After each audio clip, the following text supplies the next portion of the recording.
this AI is doing a search based on what the person's asking for. So they're going to ask for someone that's nearby, that provides a specific service, that has certain ratings. They're probably going to ask for complaints. As they start to get better on this utility, the information they're going to ask and receive is going to be even better, which is why when people have been asking me, hey, how do we get ahead of this? What do we need to do? All of the things. Go and make sure all of your information is updated. Make sure that your website looks appropriate. Make sure that you're sending the right signals, that the service and your service area are clear, that your business hours, if you're getting bad reviews, you better fix that because that's an internal problem. Welcome to the Contractor's Edge, the show where we break down the strategies, tactics, and tools that you need to grow your home service business. Whether you're in a truck or at the office, we're here to give you the edge you need to win. I'm Mike Stiers. And I'm Anthony Brown. So in today's episode, it ties directly into the presentation that we gave, or we're actually going to give. We're doing a little bit of a back to the future today, Anthony. Time travel. But we're going to be at the Voices of the Industry in Indianapolis with our friends at Foundation Rescue Supply. So we actually get out there on Tuesday, Wednesday, and Thursday of next week. But this show is going to drop afterwards. So today, we're going to talk about what's working right now for home service and home improvement contractors and the real systems that are driving leads, booked inspections, and profitable growth today. But before we dive into that, I just want to ask all of our viewers, if you're watching on YouTube, you just happen to catch us on, LinkedIn or Meta, please give us a like, subscribe, review. All of it helps the show. If you're listening on a podcast, whatever service you're utilizing, please just take a minute right now, pause the episode and give us a like, review, follow us. It really does help the show. It gives Anthony and I good insights. And then, feel free to ask questions. So with that in mind, Anthony, kick us off with the Edge of the Week. All right. So this week, the Edge of the Week, we want to talk about AI browsing. So I know everyone is kind of starting to interact with this in their everyday life. You've got Google's new AI browsing mode, which it can be a little fun.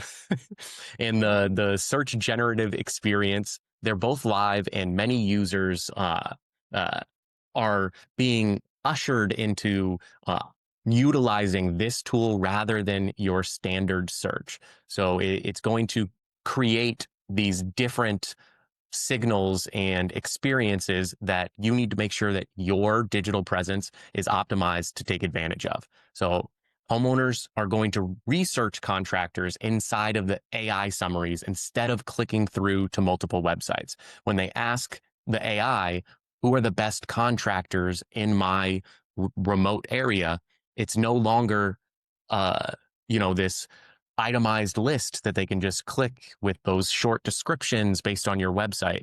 It is now a robust summary that the AI is pulling from all of the resources that they have digitally about businesses in that field, in that area.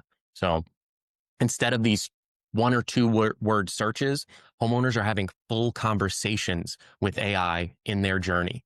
So the businesses that show up in those answers are the ones that will have strong brand consistency, a lot of signals, clean local signals, and trusted review footprints. So these different metrics essentially are not the same, and in a lot of ways are dissimilar from the signals that you would get in a standard search. For the marketing professionals out there, start experimenting now and play with the Atlas browser, for example, from ChatGPT, and see how agentic browsing works in real time. This is going to be the future of homeowner research. It's another one of those things like when I talked about it the last episode. Why would you choose to do the other way? If you're the homeowner, it's going to give you a robust summary. A lot of times it'll tell you the sentiment of the reviews. So if there's a business that has a bad sentiment, they're 3.8 stars and they have a lot of these 1-star reviews, those AI summaries are going to include that. Make sure that you're presenting the correct info and building this digital profile. It almost makes SEO even more critical than it was before. It's just different now, and you have to recognize that. So a quick call out on staying visible in this new atmosphere revolves around trust and authority. So you need to make sure that your data is structured towards trust and authority, since the language of AI browsers is that trust and authority. Yeah, Could have no, said that I appreciate that information too. I know it's something that you and I have been talking about a lot. Obviously, I geek out for our listeners. I geek out. I consume podcasts on the regular. I listen to one show. I'll mention it, Everyday AI. I highly recommend it. Great information. The host does an excellent job of kind of running through these different things. But I want to talk to our listeners, specifically the business owners, just so that they understand for one moment how impactful what Anthony just shared is. And it's because everything that you know is now going to be thrown out the window. Mm-hmm. And I talked about, like, on our side, on the PPC, right? We're no longer going to be keyword based because someone's not getting Mm-hmm. in there and pecking, 2 or 3 words. They are having that entire conversation, and it's probably being done audibly too. Such a great feature. I mean, the majority of people, including myself, I'd rather not sit there and type the whole time if I can talk to it. Mm-hmm. So knowing now that you're having a conversation and you're not browsing the internet and you're not opening all these tabs and you're not going to all of these different websites, this AI is doing a search based on what the person's asking for. So they're going to ask for someone that's nearby, that provides a specific service, that has certain ratings. They're probably going to ask for complaints.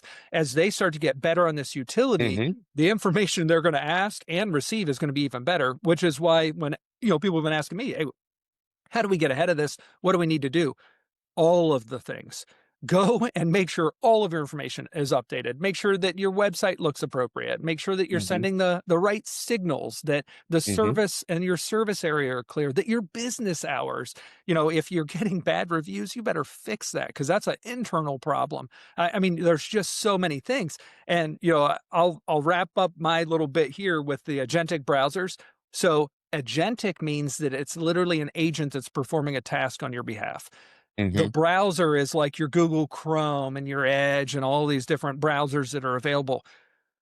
Well, Perplexity released this Comet, which was their agentic browser, and it's not bad. But Mm-hmm. what ChatGPT is doing with Atlas, it's still a little kind of clunky. But imagine you are asking this thing to go and go find 3 companies that provide foundation repair in 30 miles of Columbus. Mm-hmm. All right, it's going to go and do it. Yeah, go and complete these forms for me. Well, it's going to go and do that too. It's got your contact Mm-hmm. information. It's going to complete this stuff for you. So guess what that means? That means that that's probably not a human that's Mm-hmm. necessarily completing these forms. Not all the time, and it's going to change, obviously, as we do these things. But humans are lazy. And if we can have, our personal assistant go and schedule our estimates for us, then we're going to do that. And these things Mm-hmm. have access to your calendars, to your Mm-hmm. drives, anything you want to give them access to. It can read your emails. So I just want the listeners to understand how drastically things are changing. It's very exciting, but it's also very scary. So, my suggestion is just make sure that you're partnered up with the right folks that are staying on top of this, because you've got a business to run. You can't sit there all day and listen and try to be ahead of all these things. But what Anthony's providing are great steps to ensure that you're familiar and that you're making the right changes that are necessary for you to be able to show up, in these new styled results. So, Right. um, One thing I wanted to point out, because it actually came up shortly after those AI summaries started, so not the AI search mode, right? But just those AI summaries that started to show up over the summer, right? I had a client reach out to me and was like, "Hey, why is this saying this about me?" And they had like oh, one bad review, right? And somebody had typed in and sent them a screenshot of like, the search was basically tell me about this company, right? And they had like one bad review, and the AI summary decided to include that bad review. So like they have like a 4.9 rating, right? But the AI summary found that one review. I think based on how they did that query, it almost did kind of like push the AI to look for bad things, Yep. right? And you can do that, right? In Oh, sure you can. based on the intent of your search. But they were coming to us like, how do we do something about this? And it's like, okay, well, don't get a bad review first Yeah. and foremost, or get so many good reviews. But also in this world of AI summaries or AI search, the amount of signals that you have matters. So Yep. start thinking of those things like, am I a top 50 business? Did I get the, Reader's Digest award? Like just these random things that didn't move the needle as much before. The AI looks at them as like paramount. It's like, oh, Yes. look at this Correct. business that was voted top 50 by this newspaper in their local area. Like those signals, those like press release type of Mhm. like signals, they matter more and more now. And they do make you stand out, and they make you become the correct answer to the AI. Yeah.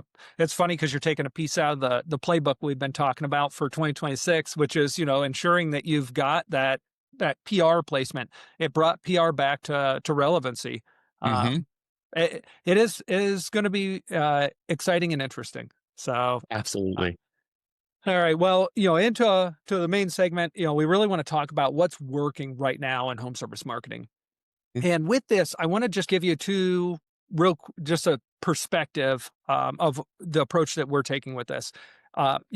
My job, with our agency, and I'll just talk about in regards to the agency, I am constantly consuming, testing, strategizing, and really trying to dictate the overall, strategy, not only for our agency, but just helping, our different teams and then their subject matter experts in each of their platforms. I don't get the awesome interactions that Anthony gets now as, the agency's grown so much.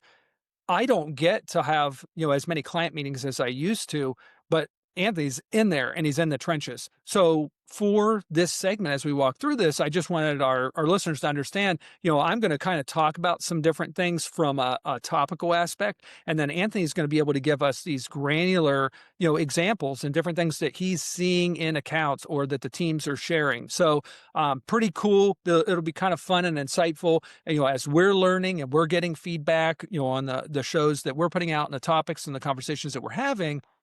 We're really trying to ensure that we're providing the audience with what they're asking for. So, listeners, again, another chance, keep providing feedback, and we'll dive in and we'll try to hit those topics for you. So, what's working right now? I'm going to start with Google. Google's Yeah. still the control channel for us. Within that, we're looking at the local service ads, which was previously the Google Guarantee Program. It's going through a pretty big change. I think Google's doing a lot of things behind the scenes. We're going to see how they're going to roll out these certifications, how it's going to connect even more to your Google business profile. Hmm. So we'll see what this looks like as it evolves. But I'm excited. And then of course we've got your standard search, so both organic and your search ads, Performance Max. You've got your AI, you've got your demand gen. That's kind of like the way that their stack works. And then YouTube, I can't forget about YouTube. And YouTube is becoming a bigger and bigger piece of the puzzle. So Hmm. just ensure that you're verifying and maintaining your Google business profile. Within Google, that is the number one beacon for your local SEO. If Hmm. you're using anything like we typically recommend, which is like CallRail, you'll be able to visualize that data, and you're going to see how many of these contacts and inquiries actually do come directly through your Google business profile. Um, you Yeah. know, it- that's kind of like my overview of Google, but I want to give you a chance, Anthony, to kind of dive in, what's going on in Google now. So you always have to be careful with Google because what makes them great is what also makes them dangerous. They change things a lot. And the name of the game for Google is they don't want you to know why or what they changed. So a lot of the insights that the marketeers of the world have about how Google works is because they got dragged in front of Congress or somebody like leaked things from their algorithm. This is one of the biggest years of change for Google. So if you are one of those business owners that is kind of driving that ship themselves, if you're at the helm of that boat and you're listening to Google tell you what to do, so think the auto apply recommendations, think the uh, preferred bid strategy, right? Like if you're in Google Ads, they will constantly send you pop-ups and notifications that say, "Oh, you should do this way instead. Oh, you should apply this recommendation. Oh, you should add these keywords into your campaigns. Look at all these keywords." Remember, you are doing what you're doing with intent. Google is doing what it's doing with intent, and your guys' intent is not in sync. Okay. Yeah. So almost always those recommendations are going to tell you to go broader. Almost always I'm going to tell you you only need to go broader if you need to go broader. Right. Right. So one of the things we like to do at the agency is like kind of a sniper motif, right? We're going after very high intent search terms or keywords in our campaigns for very deliberate reasons, right? Make sure that you're doing that as well, especially in this time of change. Google is changing what it means to be a keyword, for example. So, like instead of the days of old where you can make an exact match, or I only want to show if somebody types in these exact words in this exact order, you almost can never do that anymore, right? So remember that and check your search terms. Use those negatives. Mike mentioned Performance Max. The experience that I've had this year with Performance Max is it's gone even broader and even wider than before because it is basing things off of intent and not keywords as much. So it's more incumbent on you to put the parameters on it, put those bumpers on the bowling lane, right? Because if you do not, it will run and it will run and it will run and it will get very far away from what you intended it to do, and it becomes a lot harder to rein back in, essentially. So That's so true. Yeah, I mean, I think the only thing I'll add in on Google is just a fair warning, for folks out there, just that you may or may not know when you get reached out by a Google rep and they're sending you an email and they're suggesting all these things and they're asking you for all this. Those are typically marketing agencies mhm, or freelancers that are affiliates with Google, not Google. And so when you start read the fine print that's in their signature, it'll say on behalf of Google or Google partner or this or that. Yeah, that's for pretty much any agency out there. Any agency mhm. could qualify to be a Google partner, whether you're good or bad. So beyond that, it's really they're now sales reps on behalf of Google. So they're Mhm. suggesting things, take it with a grain of salt. I just want to put that in there. Yeah. So One other tip that I want to give the audience, because this one, it seems like insignificant, but every time that we've kind of tested it, it really does move the needle. Use the LSA platform. Like, and I know yeah, it's somewhat annoying because like if you're using a CRM, your team already has to go in there and log, how good was this call? Did this turn into an appointment? Was this an opportunity? So on and so forth. If you don't have an agency that is going in behind those phone calls you get from LSA and saying, "Hey, we were able to book this call," or "Hey, this call wasn't good for this reason or that reason," you're never going to run as efficiently on LSA as you should, because built into their system is these extra variables around the responses you're giving on those leads. So they have the ability to say that this was booked, for example. Just clicking that button every time that you're actually able to book an appointment means that the calls that you get are going to be more likely to book an appointment. But not only that, you're going to have less waste around that. So your cost per lead goes down and your volume of leads actually goes up because you're able to get more of them. And that's literally just one extra step in your workflow. If you booked that appointment and it came from LSA, tell Google that you booked that appointment. yeah, and I'll give you the why on that one, just for our listeners, specifically like marketing directors will definitely get this. In the local service ads, this is a typical scenario that we had happening on a repeated cycle. So, company does concrete lifting and leveling, Hmm. and they do not do concrete pouring per se. They'll pour a sidewalk or whatever, but they're not going to go out and pour these parking lots or whatnot. What was happening were there were inquiries that kept coming in for concrete pouring. Well, as Anthony's mentioning, okay, this was not a serviceable lead because guess what? We don't pour concrete. Well, Hmm. in local service ads, you can't optimize on keywords because you don't know what keywords are being searched to pop Hmm. the ad. But when you start to hear that and you're hearing, okay, this is either outside the geography or it's a service not provided, when you do begin to give that feedback to Google and you dispute the lead because it's out of the service area or service not provided, our assumption in the algorithm is that it's sending that cue back and you're not getting the concrete pouring leads.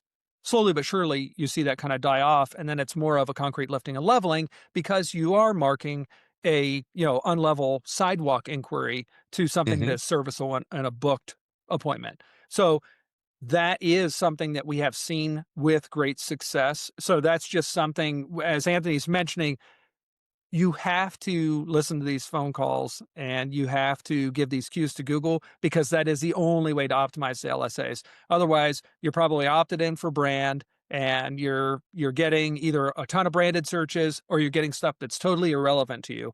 And those are typically what we see when we get in. We audit the accounts. So, um, but no, it's interesting. So number two, I've got and I might change my mind a little bit. I don't know. It's just my opinion. I know you've got your opinions, but it's Meta. So Meta still matters.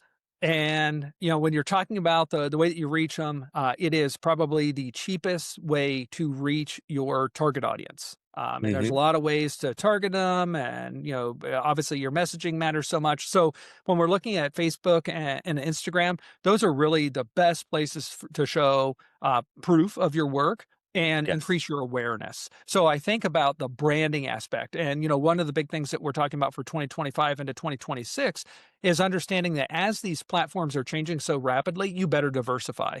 Because Hmm. if all of a sudden Google's not working anymore or was not working the way that it was because they did have to change some things and people Hmm. have to work to catch up and even they have to work to understand their own systems, that's when you're going to be happy that you have these other, platforms in play. So the way that we look at it is like the posts that are going out, for the home service companies are really about credibility on the organic side, and then we're targeting for reach and frequency on that paid aspect. So outside of that, we're definitely targeting homeowners. We know that there's attention there, but you're breaking their news feed, with your information. So that's like the most critical piece is that you have to have something that's relevant to them. It's Yep. got to be visually engaging, and then you can go in, and I know you're going to talk about the details of what we've kind of uncovered here recently. We're not going to give out the secrets though, but we have identified that there have been a pretty big uptick in spam lead forms, Hmm. and a lot of this goes into the increase obviously, and bots, different ways that you can be spammed, whether it is purposeful to target people within your geography and industry, or if it's just inadvertently magically Facebook's numbers get inflated. I don't know. We're not too sure about those platforms, but I can tell you that we did some deep dives and we were able to identify some ad placement and even a device type that seemed to be a glaring cause, or maybe the hole that Facebook left open for the spam. Yeah, I I know you know this, Mike. One of my favorite things that we're doing right now for like our clients at the agency is utilizing this platform. It Mhm. was one of those things that we shied away from for the longest time, and it was those bad signals that you were talking about earlier. Yep. It can be very spammy. Uh, uh, some of the insights I would get from my team when we first started trying to develop our strategy on the Meta platform was that people don't remember requesting to be reached out to. They're like, leave me alone. Why are you spamming me? And it's like, you asked me to contact you, right? But that's the thing about the platform itself is constantly Meta is doing things that will make it easier for spam to happen. So that's what I think happened this year is they changed things in their algorithm that made it Yep. easier for spam to happen. And it's now incumbent upon you in your strategy to carve out those different things to strategize workarounds to make sure that you are not getting caught up in that whirlwind of spam, right? Mike, like you said, I don't want to give away the secrets either, But make sure that like your team is logging all of these bad interactions, right? Don't be that client that says all of my leads are spam, and like that's the end of the sentence. And it's like, okay, let's dissect this together, or make it your agency's job to tell you why, right? It's like, because there is a reason we were able to, get out the scalpel and figure out what is the bad audience, where is the bad audience, how can we push things away from the bad audience, because there are leads to be gathered there. For some of our clients, the most leads we've gotten in a month came from this platform. The most appointments they've gotten in a month was from this platform. It is not a bad place to be. It's an easy place to do bad strategy, though, and Facebook makes it very easy for you.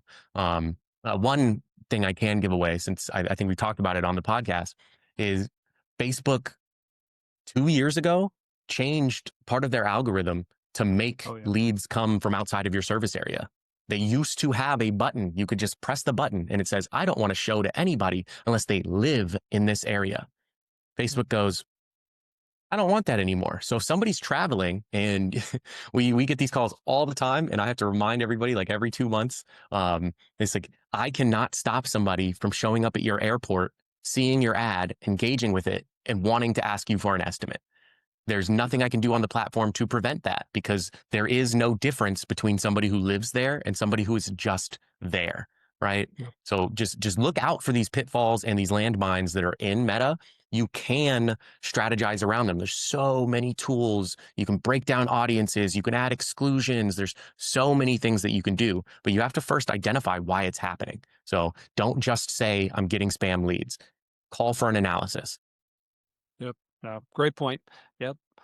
So on to our third bullet, we've got television and connected TV. So Oh, wait, Mike. I'm so sorry. We didn't talk about one of the bullets on here, and it's just the organic versus the paid. So the organic is your branding, like boost, and I use boost for a reason. Boost your posts. Find, like, if you are putting content out there, the time that you're dedicating to that post, especially if it's something engaging, if you're showing examples of your work, if it's a client testimonial, even if it's a highlight of one of your employees, if you put a couple of dollars behind that post, it's really the only way to get it out to anybody. It must be like 10 years ago now, where Facebook turned off the ability for businesses to really organically rank at all. You're not going to show up in people's feeds unless you put some dollars behind it, because you're only going to show to your own followers. You will not show to anybody else unless it gets shared, essentially. So, but if you boost it, you can select which audiences, you can select targeting. It almost turns into ads, right? But it literally is just a few dollars, and you'll be insanely impressed by how much further your posts go, to the point where if you're not boosting at least one of the posts that you're doing every month, the effort and time to posting really is just for if somebody finds your page and visits it, because they will not see it otherwise. No, that's very true. No, I'm glad that you took us back to that. And, when we're talking about the whole meta strategy, or specifically Facebook, so on Facebook, we've got, we do an audience build. We like to do the boosted post, super small, like you were saying, but very targeted. And then you get that pebble in the pond ripple effect. As people are engaging with it, you can build up then your organic audience, you're getting your reach. And then on top of that, you have your ads. So people are kind of warmed up to your brand. So there is much more that goes into it than, just kind of scraping the surface. And then when we're talking about Instagram, honestly, if you're not creating, quality video content on a regular basis, Instagram might not be a great place for you to hang out. It's 2025. There's no excuse to not make video content anymore. I'm sorry. You all have supercomputers in your pockets. Nobody is asking you to read a script or, become Tom Cruise. Point a camera at something and press record. It really is that simple. Put that content out there. You'd be shocked how much reception you will get from your community. They want to see you at work, even if it's just a time lapse with some silly music in the background, even if it's just that testimonial from a customer. Like, doing an example of one of the problems that you guys solve. It's like, you see this crack in this wall right here? You know, like Yeah. you just have to do those things because video goes so much further than everything. It is a retention calculation. Facebook, YouTube, Instagram, TikTok, every single platform out there wants you to do video because you can't just scroll past it. In order to consume video, you have to sit there and watch it play through. Everything else can just go zoomed right past. So they're going to boost your content more organically if it's a video than if it's a static image. Uh, get your guys to get more video content. There you go. That's my. Perfect. Hey, and getting more video content segues us right into number 3. There you So go. TV, connected TV. Obviously, there's so many different ways to use this, but I'm just going to start with the fact that if you are a home service or a home improvement company with revenue at $3 million annually or better, then you should be doing something in local broadcast or targeted connected TV. Mm-hmm. So when we're talking about, television, transparently, you got news and live sports. Those are the 2 pieces that I recommend for broadcast without a shadow of a doubt. Mm-hmm. You get high intent, viewership. It's typically your ideal audience and it's widespread. And, we always talk about like the DMA or the service area, the eyeballs or homes that you're reaching, within this. On broadcast, if you can cover that entire service area, broadcast is a great place to be. Your bang for your buck goes really far. Mm-hmm. If you only service a small portion, like if you're in a small town far outside of, the big city where the DMA and the majority of the populace is, and you don't service that area, maybe Mm-hmm. broadcast isn't the right place. But that's where we talk about CTV, So when you're talking about Cable as connected well. TV, yeah, cable as Yeah. well. You're exactly right. Because those allow for you to target these pockets and then you're still Mm-hmm. getting your messaging to these individuals. So when we're talking about like connected TV or OTT over the top, that's a great way to actually target into very specific areas that you want to service.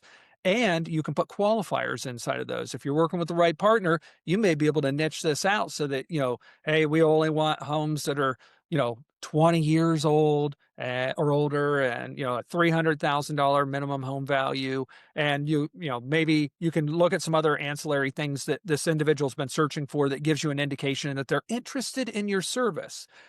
So that's what excites me about, the CTV and the OTV, or the CTV and the OTT.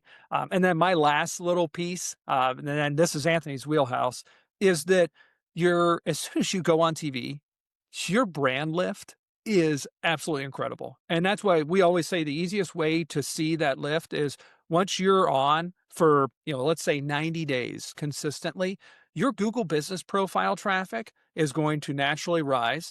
If you're doing any sort of brand protection within your digital ads, you're going to see that your cost per conversion drops. The number of impressions and clicks actually rises. You're going to have more opportunities. And, if you're able to protect that, you'll see how that works out really well in your favor. So I get crazy excited as soon as I Mm-hmm. see TV turned on. And obviously, Anthony, your background is television, cable, OTT. So I'm out of your way now. Yeah. So I found myself in marketing at gray media. That's where I cut my teeth, and I fell in love with this industry essentially. And I can't tell you enough how important it is to have a message, firstly, and to share that message. So I think a lot of the time, the hang up that people have with television, with broadcast, with OTT, with CTV, with any of these things is they don't have a good message. So we have this a lot in marketing where people will get, dissuaded from using a certain platform or source, and they say, oh, this doesn't work. And, I talked to this other guy and they say this works better, and so on and so forth. You have to remember that not everybody is doing the same thing. Not everybody is sharing the same message. Not everybody is executing the same strategy. So like Mike said, the best things to do in home service is get in front of audiences that are homeowners. One of the best ways you can do that in the broadcast space is being selective about your programming that you place. The programs that are going to have the highest homeowner audience is going to be sports and live sports and live news, live events in general, a lot of the time are a really good place to be. And it's a lot more measurable in that sense too, because you'll know how big the audience was for this live event, right? Um, but just remember not to cut corners on your message. That is one thing that I think everybody, especially the smaller, you know, contractor businesses, if you're that 1.5 to 3 million, when you start your exercise or your adventure into doing branding and getting your message out there, a lot of times you guys are focused on cutting costs every chance you get. Your message is your biggest weapon on this platform. That is not where you should try to cut the cost. I'd rather you cut cost on placement than cut cost on message, right? Get a good, robust message, something that is going to track with your customers, with your community, and like you will be shocked how effective TV can be. It's 2025. People keep talking about television's dead. I watch everything on Paramount. That's not true. Okay, It's not true. it's just not true. I recommend it for every single one of my clients. Obviously, it's a matter of how much, where, and when, of course, True. and it's got to fit into the overall strategy. But it is still one of my favorite ways to get that message out to the community. And like Mike said, if you do this right, you will notice it. One of my, it's really fun sometimes to hear it from the client, because if you do it right, they feel like superstars. They will go into their favorite restaurant and, the cashier is going to say, "Oh my gosh, is that you? I saw you on television." You'll see all of these organic guerrilla interactions start to happen. It's like, "Oh, I know my message is resonating," right? And that's how you know it can still work. TV is somewhat difficult to track, right? The results of when I used to sell TV, I used to call it the perception metric. You are going to tell me it's successful or not successful based on how you feel about it. It's not really what I can show you, right? So if your business is doing good, you're going to be like, "Oh, TV's the reason my business is doing good." And if your business is doing bad, you're going to go, "Oh, all of this money was wasted on TV." But you actually don't know if TV was holding you afloat. It's a lot harder to measure than these digital platforms, but make sure that you're looking for ways that you can measure it. Have a tracking number, vanity number, something like that. If you get calls directly to that number, you will have one-to-one attribution for that lead. You can actually track ROI directly in your CRM if you have people call from that tracking number. Another place to look to see if it's having that impact is what Mike said. You're going to start to feel a brand lift, right? People are going to start searching your name more often. You're going to see this in your organic search and your paid search. If you're running brand campaigns, you're going to see this on your Google business listing. All of these things will elevate. And if your message is right, if it's good, if it resonates, you're going to see it internally in your business. Your appointment set rate is going to go up. Your cancellation rates are going to go down. Your closing rates are going to go up because people already trust you. You started the conversation with them before the phone rang, right? Yep. So, and down to the paid ads too. You may have to start paying less to win auction clicks, right? Because they recognize you. When that auction comes up, it's you and 3 other people. They're going to start clicking you because they know you, right? Yep. So just obviously, I'm super passionate about TV, but it really all does resonate around your message. So make sure that gets prime focus. You're so right. Yeah, so that takes us into our next platform, or our next thing that was actually working in 2025. I'm going to tell you what, starting in 2023, we actually started looking at this platform, started dabbling. 2024, we saw it as a big driver. 2025's continued that, and I think it's just going to continue to grow, and that's Microsoft ads. So everyone, for the longest period knocked us. We were having obviously great success with that platform. Just so that everybody's aware, it's a much smaller percentage of traffic when you compare it to Google. However, there's some cool things within Microsoft. So Microsoft is typically your older audience, the demographic that's not going to go and switch out their default, browser toolbar, and that's going to be Edge, and it's going to be Microsoft. And, as long as they've got a Windows operating system. So I know my mom falls into this category, so she's not switching. And then the other folks are actually kind of what my wife falls into, as an individual that works for a bank, bank and government officials. They can't use Google as a browser anymore because it's really, deemed unsafe. And so they're using Microsoft as their operating systems. They're using Microsoft for their communication platforms. They're using Microsoft for their storage. And so all along this, when they're at work, these are the people that you want to talk to. So they're in the morning or they're reaching out during the, lunchtime or right before they leave the office. They are using Microsoft to do their research and not necessarily Google. So we get really excited about this platform, and I'm going to tell you, the leads that come through these have high intent. It is literally a copy of Google from years ago, and now they're starting to implement new things. I will give the warning that, over the last, I don't know, let's say 30 days, we have noticed that Microsoft's conversion tracking is getting a little interesting. Google is also reporting the same thing because people are opting out of being tracked. So that's probably one of the scariest parts. But even today, we had a great meeting with CallRail, talking to them about ways that they're looking at tracking, and so we've got some things set up with them. But again, that goes back to the first party data tracking. The last piece I'll give you about Microsoft, and then Anthony can take that, is that Microsoft ads give you just this great opportunity with far less competition. Mm-hmm. It doesn't have all of the fluff that Google had on the back end as far as the ads. So it's the old school optimizations and the keyword based, which is high intent, works out very well. And as long as you're utilizing a first party data tracking for attribution and reporting and not relying on GA4, so Google GA4 doesn't want to tell you that their competitor, Mm-hmm. Microsoft, is generating opportunities for you. So they're always going to underreport it. But first party data tracking is kind of showing something a little bit different. The last little piece on Microsoft is just ensuring that you're setting up your Bing places. That your business is there, that you have images on it, just like you do for your Google Business Profile. You've got a tracking line set up on there. You're making regular updates to it, and just as long as all the information is correct for your business, then you've got yet another map point that is established. Right. And the great thing about Microsoft is that it can be ancillary and cost effective, right? Yeah. So it goes back to the earlier episodes. I think we did an edge of the week that was about diversification. Google is great. It's a great place to be. I would call it the meat and potatoes, but you need the sides too, and Microsoft and Meta. Well, Meta can sometimes be the meat and potatoes as well, but Microsoft is definitely a side.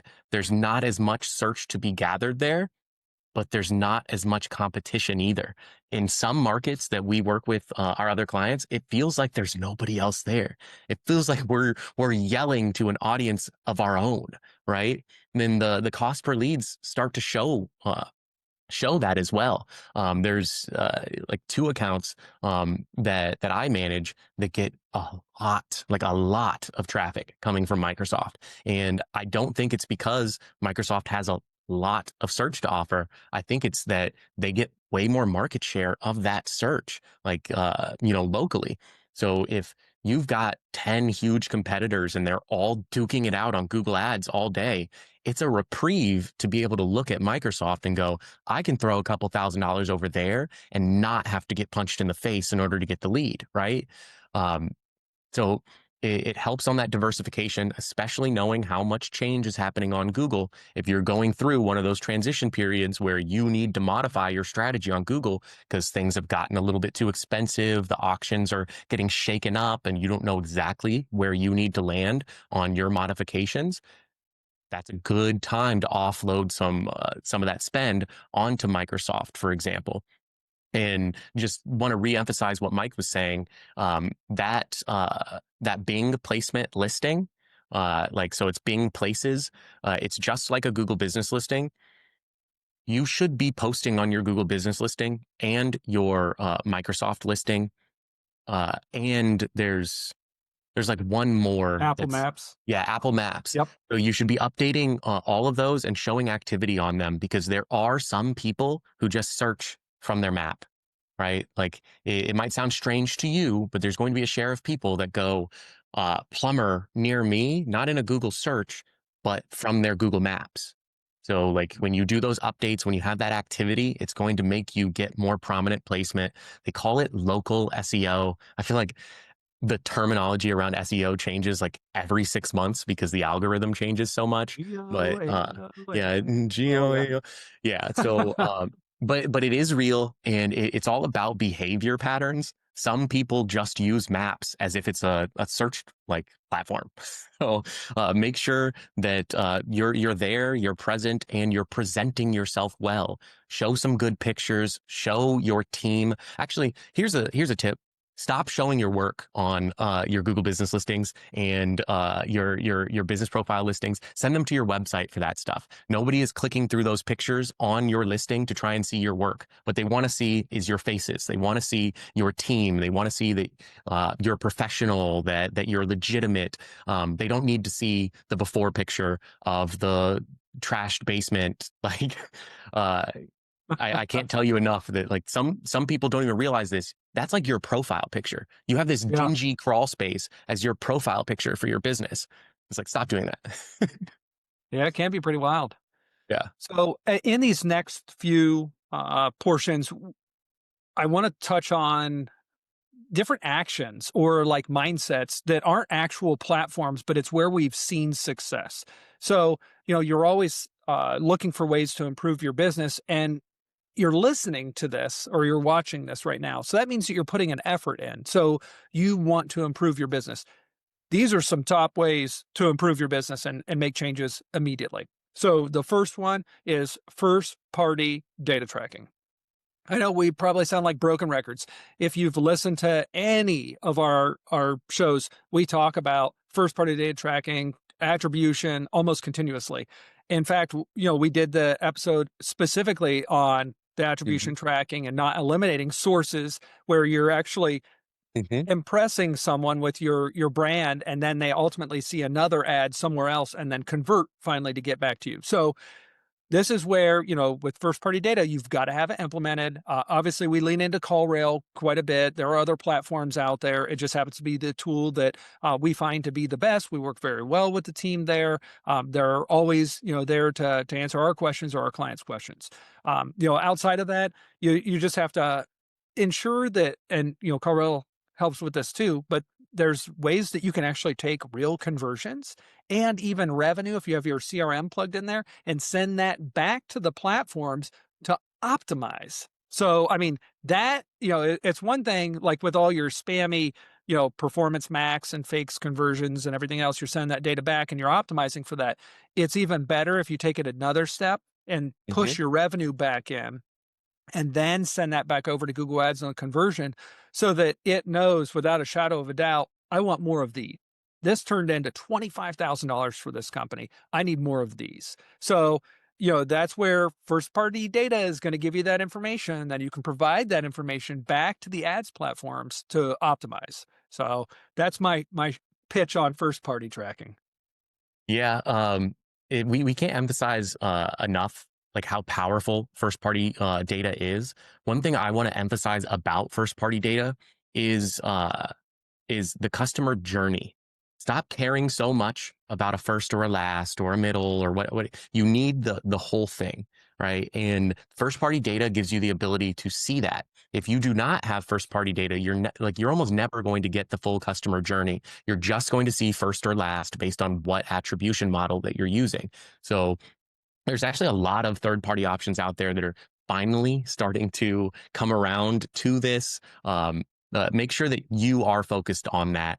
Uh, the reports and the analytics that you see should show you a mix of where everyone was touched, not just who gets credit at the end. So Yeah. So the next one is speed to lead. It's another phrase that we say all the time. I know we've got it in our presentations coming up, but it's incredibly important. It is one that determines the success or failure of your company from that first touch that the homeowner or interaction, I should say, that the homeowner has with your business. So if they're calling into your business and you're constantly missing your phone calls, you got a problem. If it's during business hours, if they're submitting a form fill to you and you're not getting back to them within 5 minutes, you missed your opportunity. So any effort or money that you have put in place on either of those instances that you didn't make that connection, you've just lost. So we say speed to lead because it's the fastest way for you to remember to put the emphasis on with whoever's managing your phone calls. It could be a call center, it could be an individual CSR, it could be your sister or your wife that's answering calls for you. It might even be you that's in a crawl space right now, trying to get this phone call. You have 5 minutes or less to get back to these people. Mhm. And we recommend answering every single phone call during business hours because those are opportunities. Now, outside of those, there are different ways that you can implement things. We call AI Assist, the voice assist through CallRail, such a great utility. It can be used for after hours or overflow or implemented into your standard rotation to help make up for a lack of having a customer service representative. So this is just like that completion. Thank goodness for amazing technology because you have now the ability to field these phone calls that you were missing. And each one of those phone calls could be take your average ticket. That's how much the value of that phone call could be. I mean, do you And want to gamble and just like, oh, well, we just missed that one? And also, my last piece on the speed to lead, you can't trust your CSRs to say that they called everybody back because even if they were honest with you and they called everybody back, I'm sure that they didn't get a hold of everybody. And if they're like me, I've got an HVAC problem or I'm concerned about my roof, I reach out to 3 or 4 different companies. If I'm making contact with, 2 of those, that's who I'm having coming out. I'm not chasing it anymore. I've done Mhm. my research. I decided the companies. If I call and someone doesn't get back to me, or I fill out a form fill and they aren't getting back to me while I'm setting up what I'm willing to do on my schedule and have people come out to my home, then they just missed an opportunity. Yeah. So gotta have that front and center. Yeah, I get bitter and petty when I reach out to a company and they don't get back to me. You can be sure if they try to reach back out to me and I've already booked with somebody else, I'm communicating that to them. It's like, oh, I'm so sorry, you missed your shot. You should have responded to me. And like in this day and age, your responses can almost be automatic and they should be automatic, even if it is something manual and human that you're doing. You need to have these resources in place. And I want to stick on this one because it's not just speed to lead; it's quality. It's the quality of the conversation. So I was reviewing calls for one of my bigger clients, and they hired on a new CSR. It was crunch. They needed somebody to answer the phones, and I'm appreciative of them hiring somebody to answer the phones. But I cannot drill into the heads of people sometimes how important this role is at your Oh my business. gosh, yeah. Hire somebody who wants to help people. Hire somebody who sounds friendly. Hire somebody who takes it serious that you spent this money to make the phone call ring, that phone call could be worth 10, 15, $20,000. It is not just a phone call. It is not one of those, oh, I called them back 3 hours later. That could have cost me 10, 15, $20,000. And I need you guys to recognize the urgency and the value of your phone ringing. This is what you're in the business for. Your business is made to take phone calls or interest or like demand and turn it into revenue. And the very first stop is that communication. Yeah, and it's kind of Arguably the most natural. important thing. Yeah, I mean, for our listeners, because I just want to like put this in perspective. When you're first starting out, you fall into the chuck in a truck category. And don't take that wrong because we all start out somewhere, right? So you started out there because you had a vision and you're really good at something. And so you take that responsibility and you start this business. And at first, it's a lot of word of mouth and, getting your referral business. And then you slowly start to work into something where, if you're having success and you do a good job, then you have to start to delegate some responsibilities Mhm. because you can't answer all of these phone calls. Well, I know the business owner is thinking, oh God, this is a position I have to hire for. I'm just going to get the cheapest person I can. Man, what a mistake. If you don't get Hmm. someone that knows your business out inside and out, has a high degree of aptitude, is a conversation specialist and cares about your company as much as you do, then you're costing your business so much money. You're probably only going to pay that person $45,000 a year. Hmm. Granted, I'm just throwing out a number for Columbus, Ohio, but you can get a high quality customer service rep for $45,000 a year that will answer the max capacity of phone calls and form fill inquiries that come in, book those to your system, and make 10x back from just that one person. I mean, So, honestly, the best thing you can do is go back, listen to our call center KPI mhm, episode. We drilled into the details and gave examples of how much money was being lost in businesses of missing phone calls, not getting back to leads. I mean, it's the millions of lifeblood of your dollars. business. Please value your CSRs and the importance on the speed to lead. The last thing that I want to say on this is like you will often find people who are ready to observe and educate and coach and improve every other segment of their business, their production team, their sales team. They're like, how can I get this 1, 2, 3, 4, 5% improvement? A 2% improvement from your phones down is more dramatic than any of the other improvements you're going to make in your business because it starts there. The highest volume of this entire uh, exercise is on those phones. So if you get a 2% improvement on your like ability to set appointments, that is going to go further than a 2% improvement on your closing rate. Like it, because it bleeds into absolutely everything. I went to a conference years ago. Like, this is funny. I had only been with the basement doctor for about 6 months, and at the time, I was just their digital specialist. And so the marketing director had set up for us to go and hear this guy speak, and he was like this home service specialist, more of like a brand voice type of guy. And so he was giving us like all of these different scenarios about like the importance in managing your leads, and the script, and like all of these different aspects of how it relates to the business.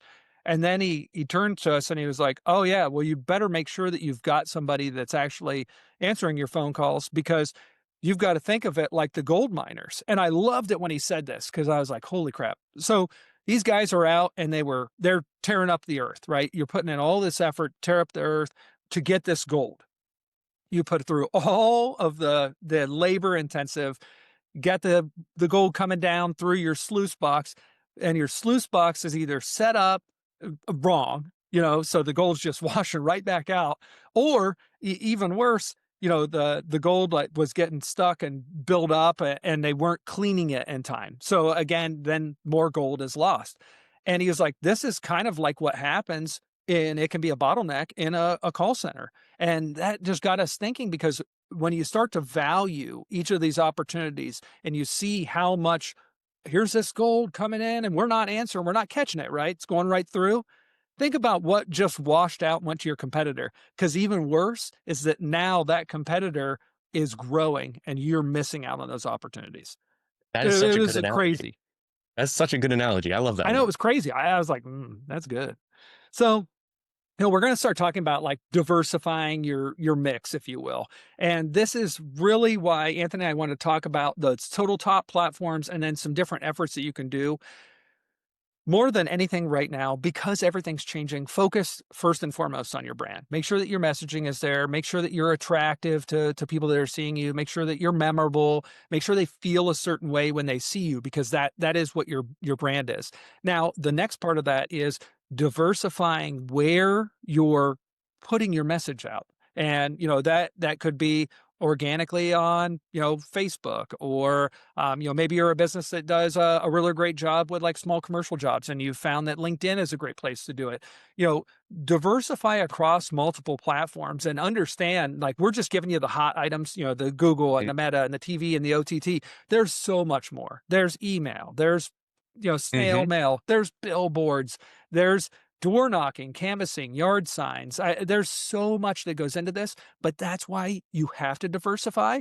And then we're going to go back and we're going to say first party data tracking again, because you need a tracking number on every single piece of information you're putting out. Or you need the ability to measure the individual that's coming into your website and converting, so that you can attribute that back.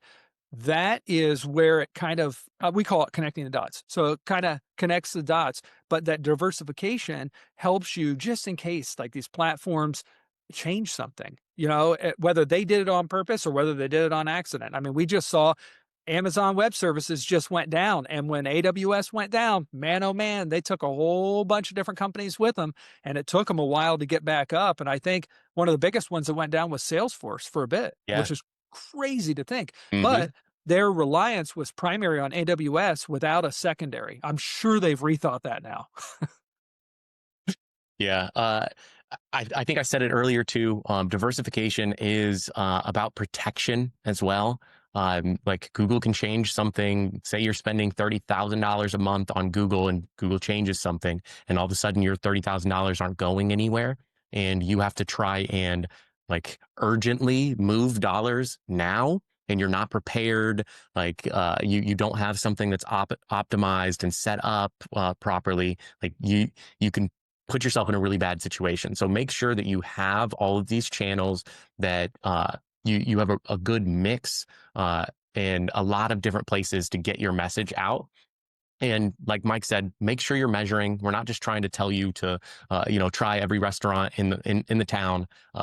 We want you to have good outlets for your message, especially just in case things happen like 2 years ago with the loss of Universal Analytics, for example. Everyone was scrambling. Millions of dollars went to waste because people didn't know what to do, where to move their dollars, and they were kind of stuck on Google, because you could still get some opportunities. It just did not run the same, and you couldn't measure it, right? So No, that's very, true. very important to be diversified. Yep.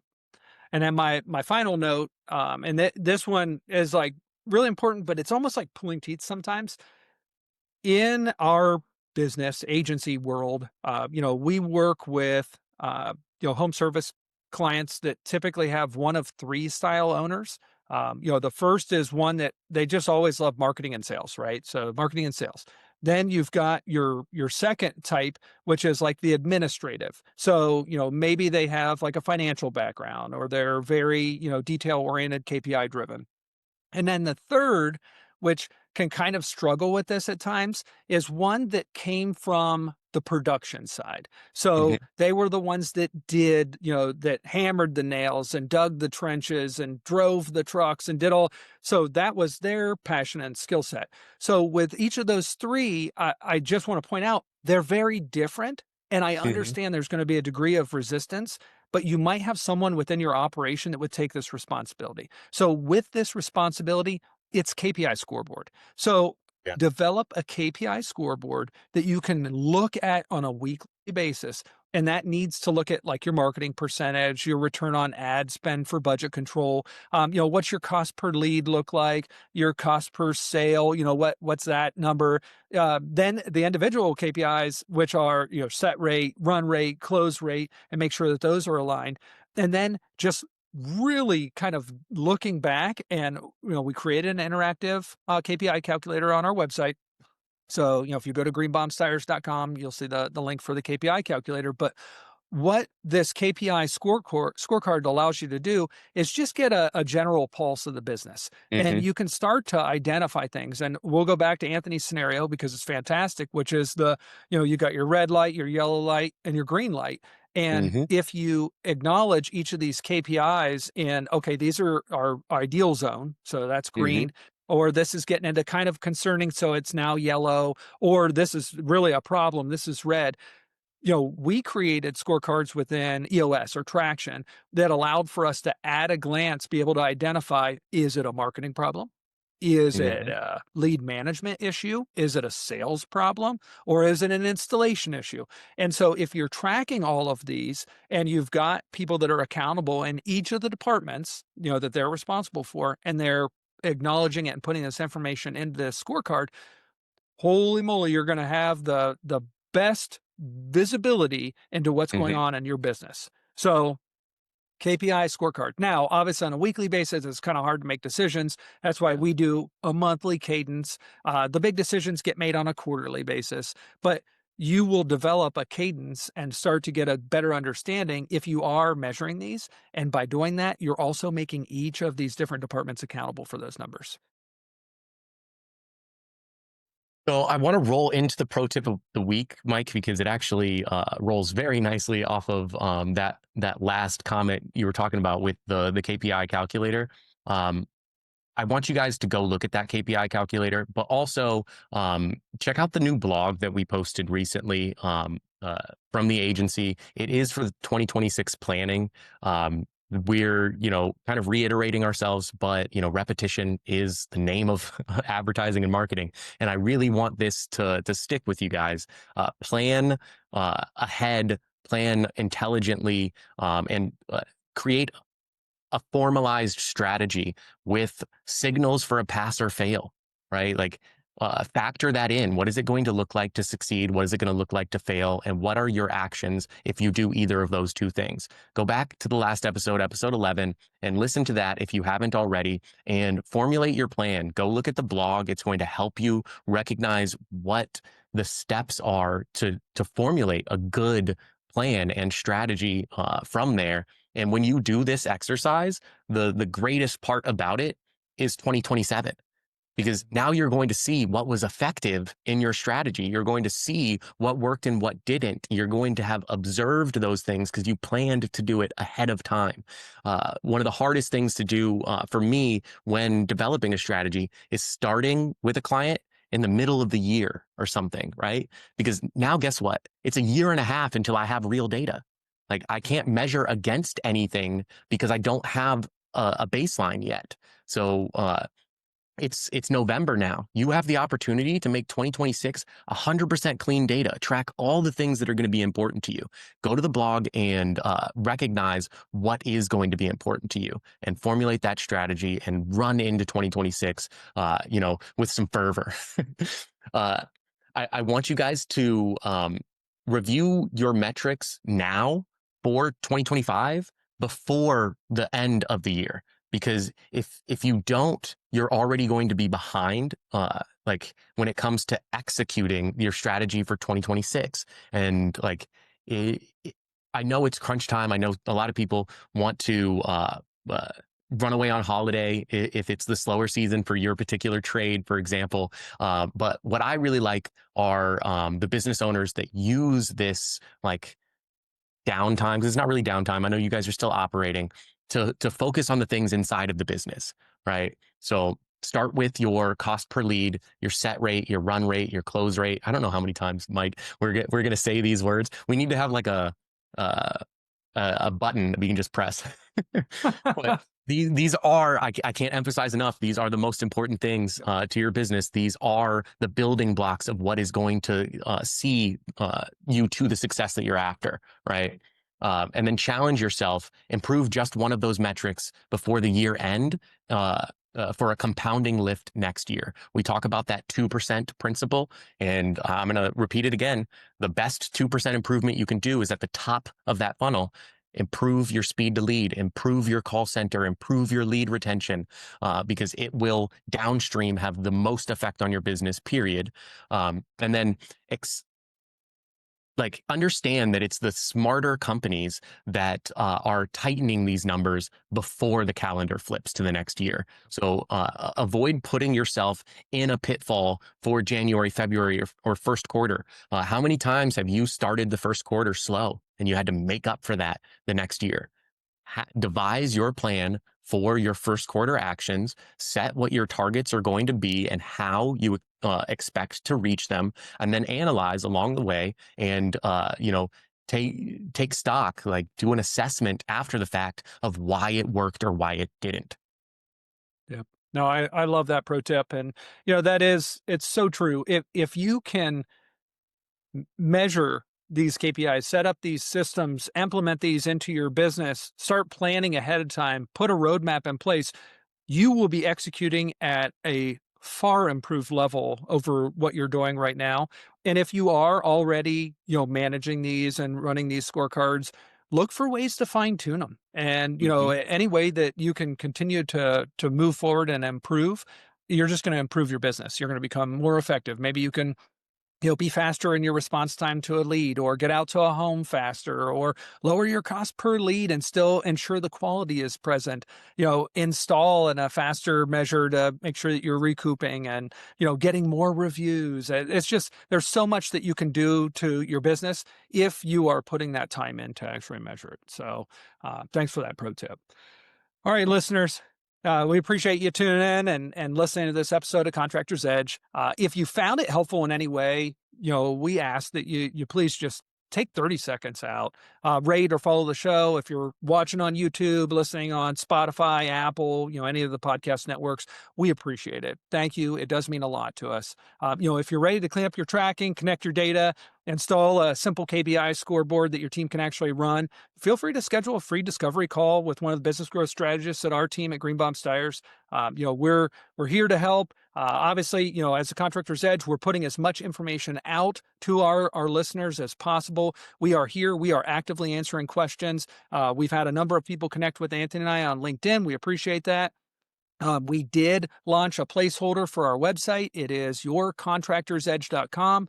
Feel free to check it out. We'll continue to build out from there. I know Anthony and I have some great ideas as far as some different tools that we want to put out, and even some different assets that we believe will continue to help contractors improve their business and ultimately the experience for homeowners. With that, I'm out. We'll see you next time.